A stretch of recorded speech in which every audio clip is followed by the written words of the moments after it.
predicted the destiny of that little town in the foothills of the Pyrenees called Lourdes. The historical background is uninteresting. A grotto, just about the size of a shelter under the rock, not deep enough to be called a cave. It opens out at the foot of Massabielle and served as a shelter for pigs. However, it was there in this deserted and dirty place that on the 11th of February 1858, Bernadette Soubirous, aged 14, was to have a most extraordinary encounter. She went to Massabielle to collect wood with her sister and a friend.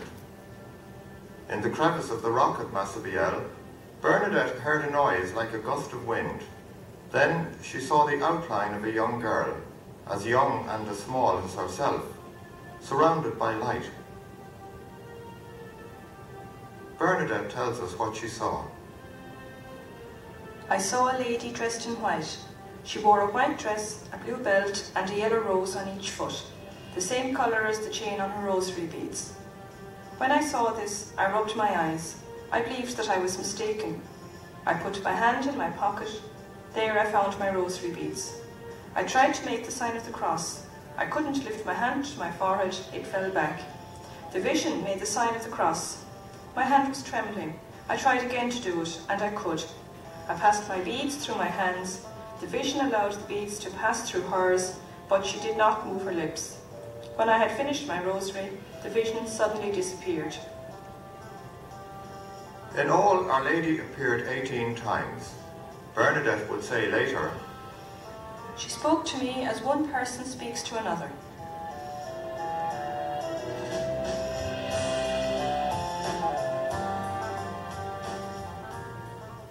Bernadette, with all her brothers and sisters, was born into a really loving family. Justin Castro, a miller, died, and his widow had no other option but to marry off her eldest daughter to a miller in order that the Bowley mill might continue.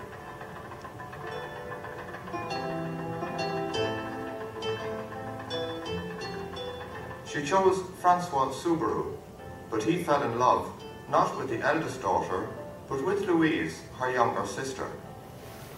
They were married on the 9th of January 1843, and the young couple moved into the Bowley mill. Bernadette was born there on the 7th of January 1844. Louise burned herself, and she could no longer breastfeed Bernadette, who was therefore fostered by Marie Legousse in Bartrez. The first 10 years of their marriage at the Bowley mill were very happy, but there were problems ahead. Francois lost an eye. This accident handicapped him in his work. Also, industrial mills arrived in the valley, so that the small family mills were no longer profitable. In June 1854, the rent could not be paid, so the Soubirous family was evicted.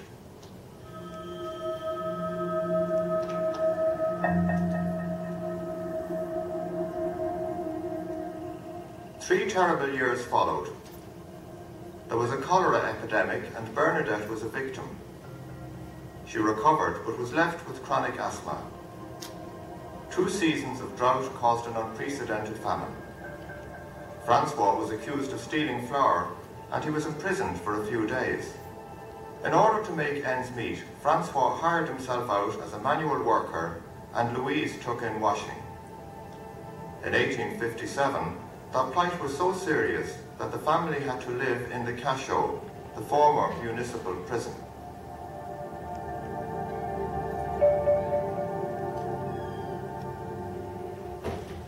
At the age of 13, Bernadette was still unable to read or write, and she spoke only the Bigourdan dialect.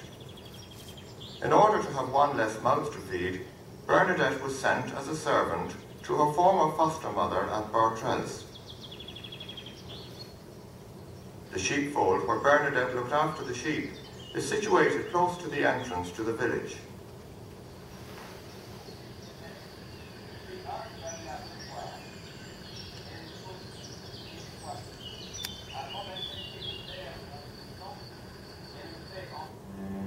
Thursday, 18th of February, the third apparition.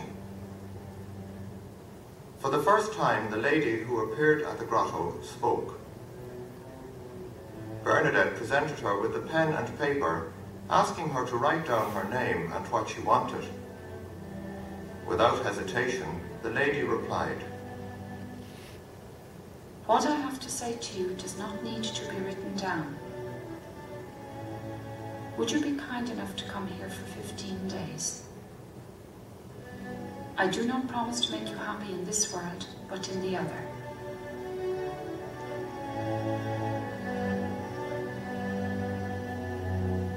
The other world, this is the world of the love that Bernadette was to experience on this earth through her suffering. As the lady did not give her name until the 25th of March, Bernadette gave her the name Acero, a word of local dialect meaning the thing.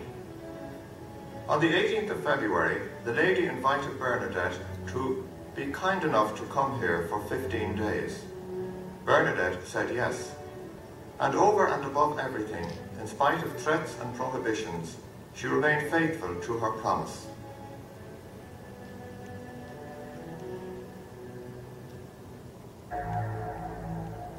On the 24th of February 1858, Our Lady suggested a way forward, that of conversion, change of heart. Bernadette, kneeling on the stone, is radiant.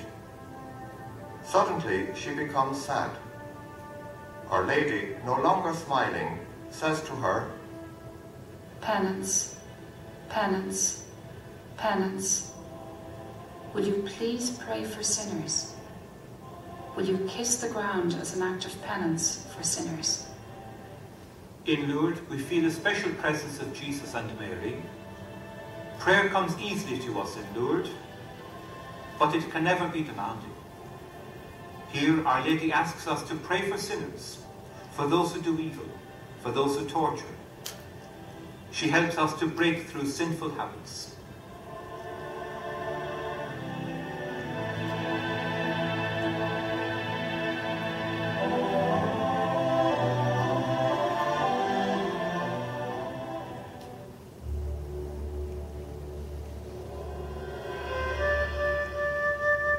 Thursday, the 25th of February 1858, the ninth apparition. 300 people are present at the grotto. Bernadette recounts. She told me to go and drink at the spring and to wash myself there. I only found a little muddy water, but it was too dirty. At the fourth attempt, I could drink it. Then I washed my face. She also made me eat the grass that was growing there. Then the vision disappeared and I went away. To one of the crowd who asked her, "Do you know that we think you are mad doing such things?" she replied, "It is for sinners." The spring came initially from the muddy water. Since then, everyone can see the water flowing clear and sparkling. This pure water reminds us that with God's grace, behind our sinfulness, there is a purity of heart offered to us. This water does not show any special qualities. It is simply a sign. Bernadette gives us the key. You take the water like medicine. You must have faith. You must pray. This water has no value without faith. The profound meaning of the water of Lourdes is written above the taps. Wash yourself, drink this water, and pray that God will cleanse your heart.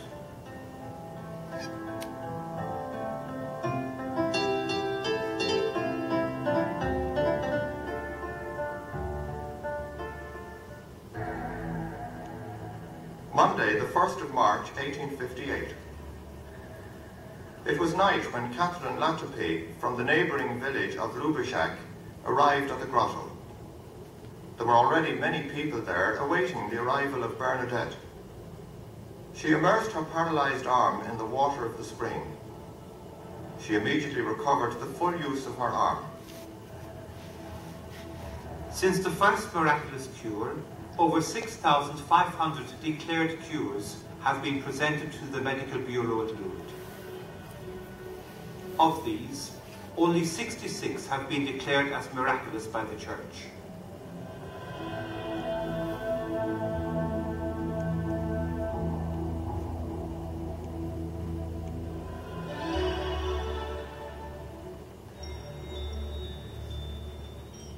On Tuesday, the 2nd of March, 1858, during the 14th apparition, Our Lady gave Bernadette a mission.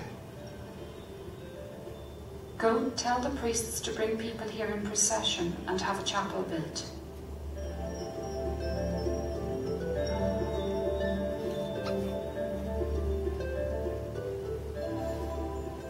Bernadette went to the house of Father Peyramal. She was accompanied by her 2 aunts. I am told that you saw the Blessed Virgin. I never said that it was the Blessed Virgin. Then who was it? I don't know, but the thing asked me to go tell the priests to go to the grotto in procession. A procession? But it is the bishop who decides about processions. Why does she want this procession? I don't know. As you know nothing, stay at home. Go home now. In anger, he dismissed Bernadette before she had the time to deliver the second message of Our Lady. While her 2 aunts were recovering from Father Peyramal's summary dismissal, Bernadette cried out, I forgot to mention the chapel. I must return. It was 6 o'clock in the evening when Bernadette returned to knock at the presbytery door. Father, Akero also said, tell the priests to have a chapel built here. Amazement, consternation. Expecting a violent reaction, Bernadette muttered, A chapel, even a small one. And you still do not know her name? No, Father. Then you must ask her.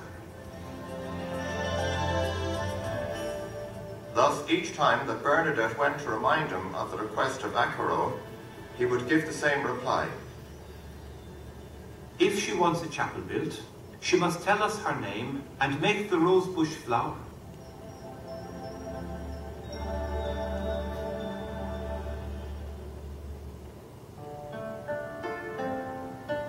The chapel was built between 1866 and 1872 on top of the rock of the grotto.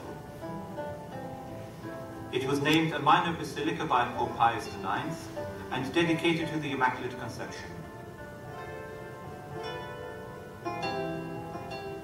The 4th of March 1858 was the last day of the fortnight of apparitions. On Thursday, the 25th of March, Bernadette once again felt in her heart the call that she knew so well. This was to witness the 16th apparition.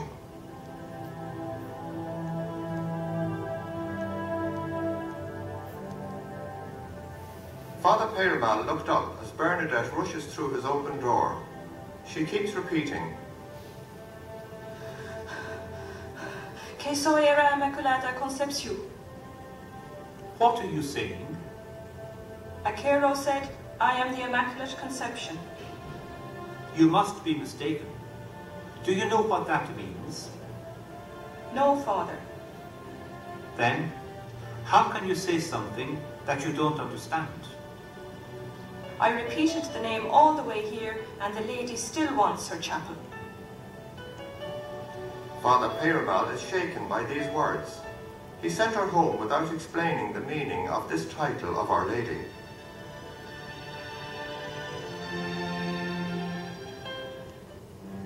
The Sisters of Charity of Nevers were already present in Lourdes at the time of Bernadette. They ran the hospital Hospice Saint-Roch. Today it is the General Hospital of Lourdes. They took care of the old and the sick and taught in the school for young girls.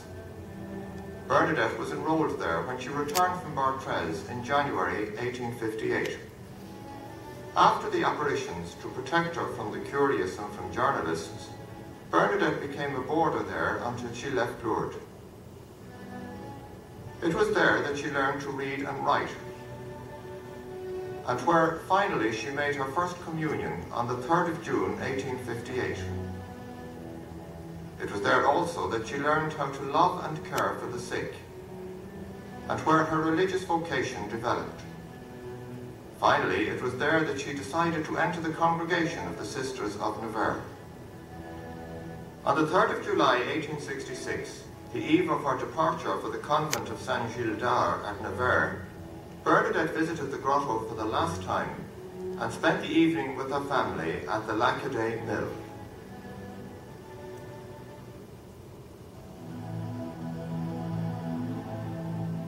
There is the risk of reducing Bernadette, her life and her experience to the time of the apparitions. Following in the footsteps of Bernadette, we must go further. We must go to Nevers, where she spent the last 13 years of her life as a religious sister.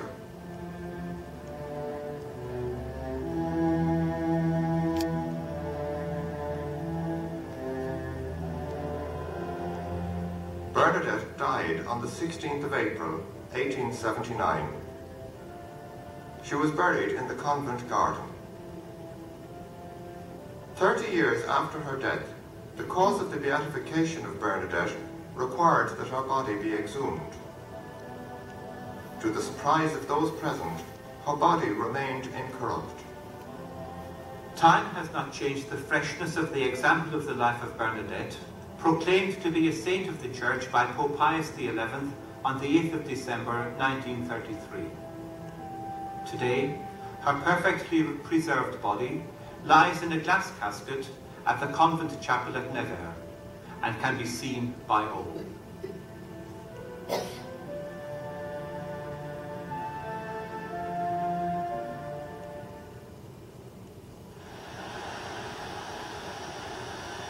Everyone knows that Lourdes welcomes those who are sick in mind or body.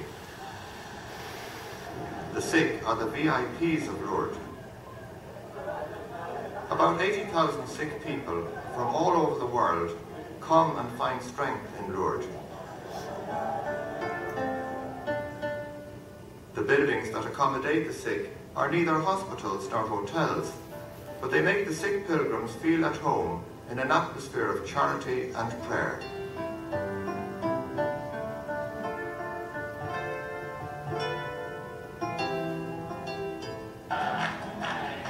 Young people love Lourdes.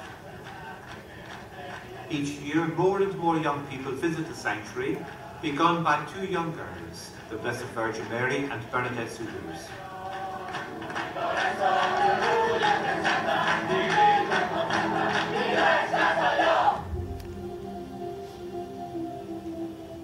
When a lady appeared for the first time, she did not speak.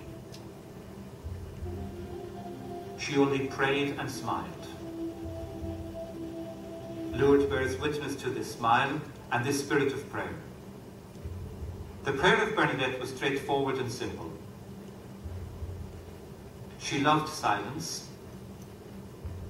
Silence leads to recollection and helps us to find God. At the time of the apparitions, she only knew the Our Father, the Hail Mary, and the I Believe in God, the basic prayers of faith.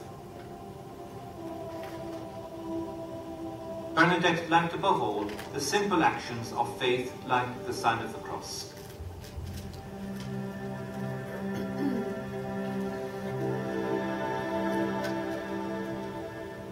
Close to the grotto, day and night, throughout the year, burn millions of candles given by pilgrims, representing the prayers of those pilgrims who have visited the grotto.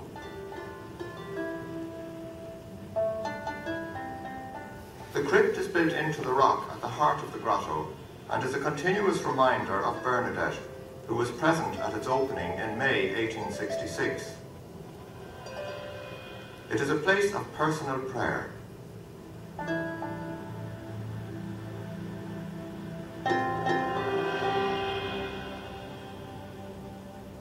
The Blessed Sacrament is exposed in the chapel or tent of adoration.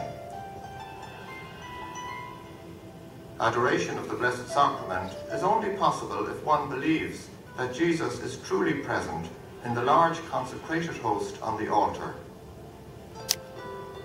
Adoration is a prayer of praise and thanksgiving.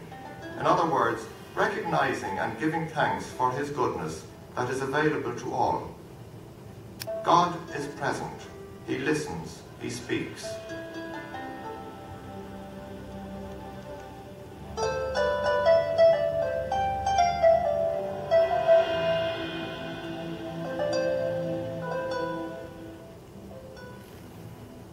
The statues of the Way of the Cross in the sanctuary wind their way through the Espeluz hill.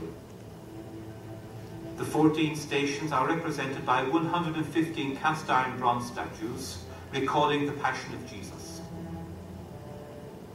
Prayer on the Way of the Cross is carried out in a spirit of penance and reparation for the forgiveness of sins.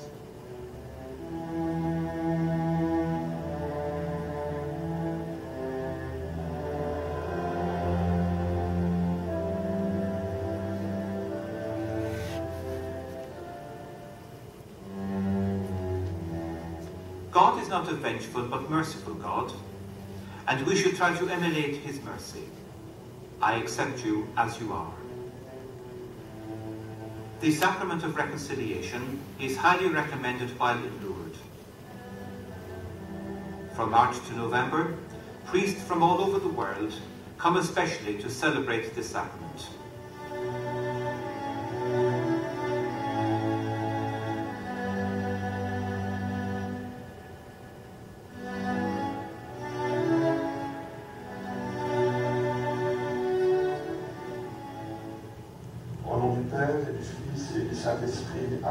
Each year, about 400,000 pilgrims are immersed in the waters of the baths of the sanctuary.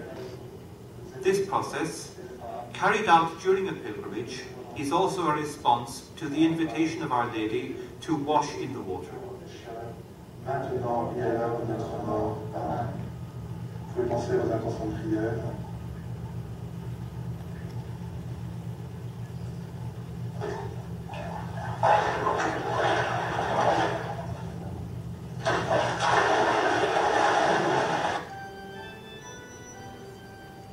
Every Sunday and Wednesday there is an international Mass for all pilgrims. The universality of the Church becomes apparent at this celebration. The International Mass is normally celebrated in the underground Basilica of St. Pius X.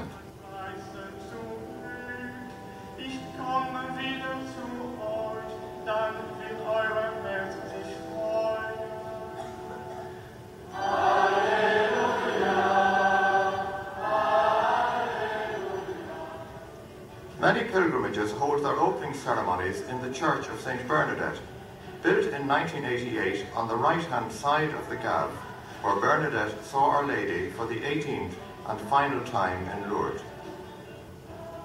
It can accommodate 5,000 people, with 300 sick, either on stretchers or in wheelchairs.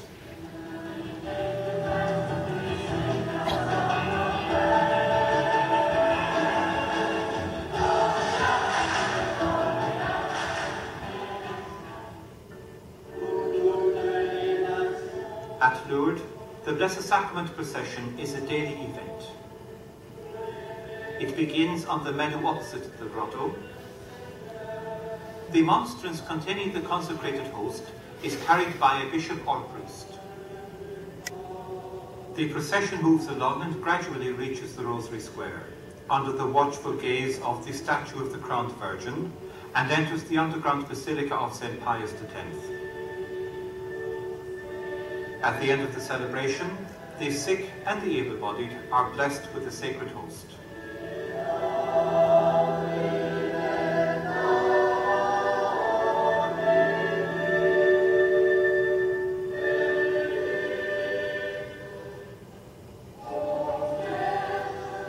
The Torchlight Marian procession takes place each evening from the end of March to the end of October.